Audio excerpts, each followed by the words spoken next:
Right now on Fox 17 News, 8:14 is the time. We are continuing our coverage of the election. Joining us now is veteran political analyst Linda Schact. She worked in the Carter White House and is now giving us some more perspective. Linda, good morning to you. Thanks for joining us again at this hour. Let's talk about the picks for vice president and how those men, J.D. Vance and Tim Walz, may have helped or hurt their respective candidates. What's your take on that?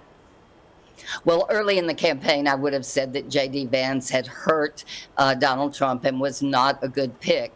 I now believe that on the other side, the decision not to put Josh Shapiro on the ticket as the vice presidential nominee will probably looked at in the postmortem as one of the mistakes that the Harris campaign made. I saw a quote from President Trump who said, quote, "I told J.D. Vance to go into the enemy camp," and he just goes, "Okay, which one? CNN, MSNBC?" He said he's the only guy that looks forward to going on those and obliterating them. So to your point, it would appear that at least that choice for Trump turned out to be a good one. Well, J.D. Vance was a pit bull. Yes, he really was. You know, I think that one reason this election turned out the way it did is what Kellyanne Conway said at the end of 2016. She said that President Trump was elected then because people cared more about what affected them than they cared about what offended them. And so I think we see the economy, as we always knew, would be one of the biggest, if not the biggest, driving force in the votes. But I also think that Donald Trump has an opportunity here to move away from the us versus them rhetoric that won the election and become the president that changes that rhetoric to one of unity and to bringing us together. You know, the president's rhetoric can help bind up the wounds of a nation.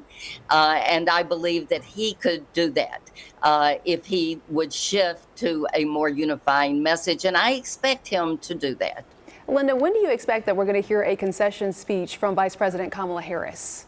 Sometime today. Would you have expected that to have happened already? What's your take on that? You know, she was at Howard University, kind of holed up there, never saw the crowd last night that was waiting for her. Do you think it's odd in any way that we haven't heard anything yet?